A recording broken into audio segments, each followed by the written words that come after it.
In this video, we're going to talk about amino acids.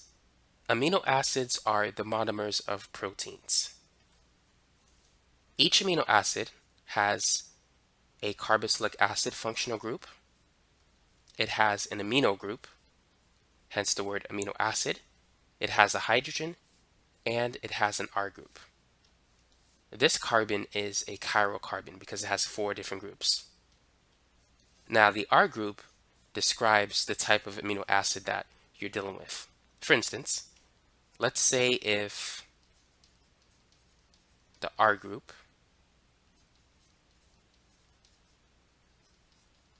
was an isopropyl group. This particular amino acid would be considered a nonpolar amino acid because the R group is nonpolar. Bonds that are composed of carbon and hydrogen only are nonpolar bonds. So this would be considered a hydrophobic amino acid. This portion doesn't like to mix with water. So that would be an example of a nonpolar amino acid.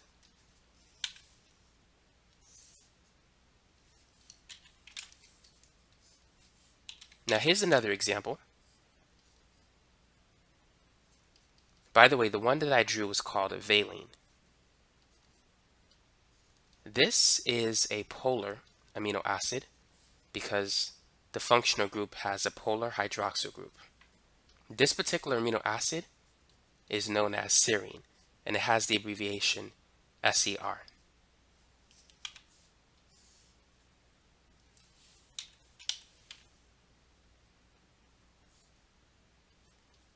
Here is another one. This amino acid is called aspartic acid. Because of the acidic functional group, it has an acidic R group, so this is one of the acidic amino acids. The carboxylic acid functional group is also polar, so it's both acidic and polar. Now there are some other amino acids that you need to be familiar with. Another one is phenylalanine. So this amino acid has an aromatic ring, so it's considered to be an aromatic amino acid. Now, because the R group is completely made up of hydrocarbons, or carbon and hydrogen bonds, this is also a nonpolar amino acid.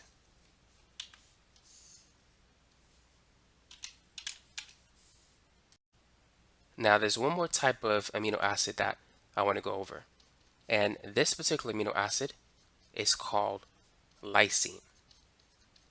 This one has an amine group, and it's one of the basic amino acids. Basic in terms of like alkaline, not acidic. So that's a basic amino acid. So keep in mind, this is the carboxylic acid group of the amino acid, and this is the amino group. So whenever you have a carbon atom that has an amino group and a carboxylic acid functional group attached to it, it's an amino acid.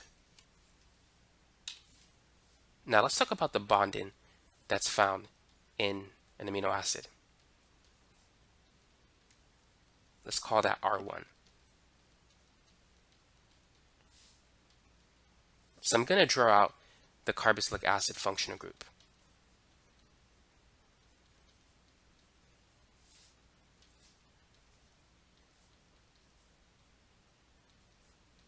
So this is going to be R2. That's the side chain for the second amino acid. Now, when two amino acids react, a dehydration synthesis reaction will occur. Water will be removed as a byproduct. And the result is going to be the formation of a peptide bond, which I'm going to show you shortly.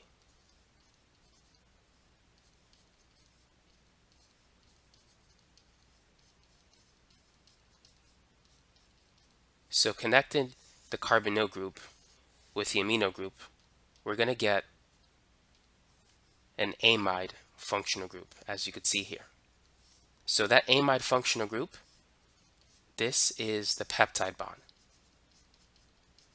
So proteins, which consist of many amino acid residues, have plenty of this covalent bond, this peptide bond, which is based on an amide functional group. So that's the basics of amino acids. That's how they react to form polymers such as proteins. Now, here's a question for you. So I'm going to draw the structure of alanine. Alanine has the chirocarbon, a methyl group, a hydrogen, the amino group, and a carboxylic acid functional group. The pKa of the carboxylic acid part of the amino acid is close to 2. For alanine is about 2.3. And the pKa of the amino group is about 9.7. So with this information, what form will the amino acid be, let's say at a pH of 5? What is the predominant form? How would you answer a question like this? What I like to do is create a number line. Let me draw it over here. And the first thing I like to do is list the pKa's on the number line. There's only 2 of them, so 2.3 and 9.7. And then I like to draw the structure of the amino acids on the left, in the middle, and on the right. Now all the way to the left, both functional groups will be fully protonated. So at a pH of less than 2.3, the amino group will have 3 hydrogen atoms, and the carboxylic acid will be the way it is. So when the pH is less than the pKa, the carboxylic acid is protonated. But when the pH is above 2.3, this hydrogen will be removed. So we're going to get this form. The amino group will still be protonated, but the carboxylic acid is going to lose the hydrogen because we passed its pKa value. So notice that we have both a positive charge and a negative charge on this amino acid. So overall, the net charge is 0. This is called a Zwitter ion, where you have a positive charge and a negative charge in the same particle, but overall it's neutral. So that is the Zwitter ion of alanine. Now above 9.7, the amino group is going to lose a hydrogen. So this is going to be the structure of alanine. So the net charge when it's less than 2.3 is positive 1. When the pH is between 2.3 and 9.7, the net charge is 0. And beyond 9.7, the net charge is negative 1. So notice that under acidic conditions, the amino acid typically have a positive charge. And under basic conditions, amino acids typically have a negative charge.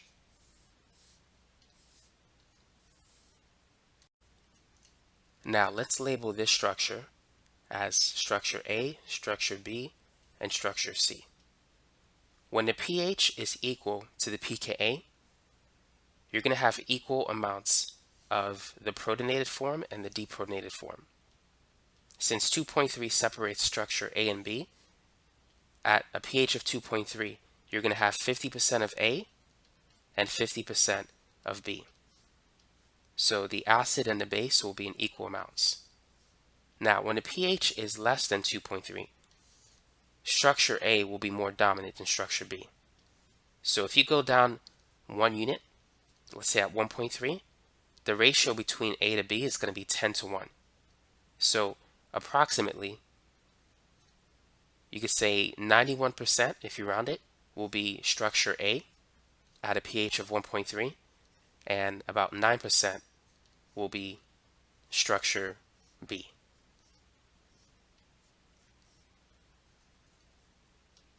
Now, if we go 1 unit further, let's say at 0.3, the ratio between A and B is going to be 100 to 1. So about 99%, or rather 99.1% will be substance A, 0.9 will be substance B. So every time you move 1 unit away from the pKa, the ratio between the acid and the base will change by a factor of 10.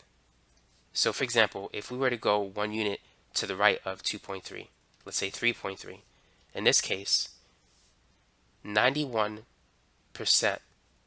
of the amino acids will be in form B. The other 9% will be in form A. So at 3.3, this structure will be the dominant structure.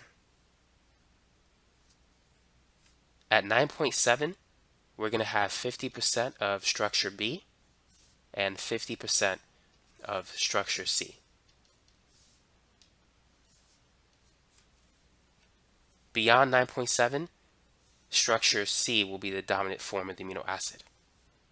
So that's how you can determine the dominant structure of the amino acid based on the pH. So let's say, to answer this question, what is the structure at a pH of 5? A pH of 5 will be here, which would correspond to this particular structure. If the pH was 11, we would have this form of the amino acid. If the pH was, let's say, 1, this form of the amino acid will be the dominant form in the solution. So that's how you can tell based on the pH.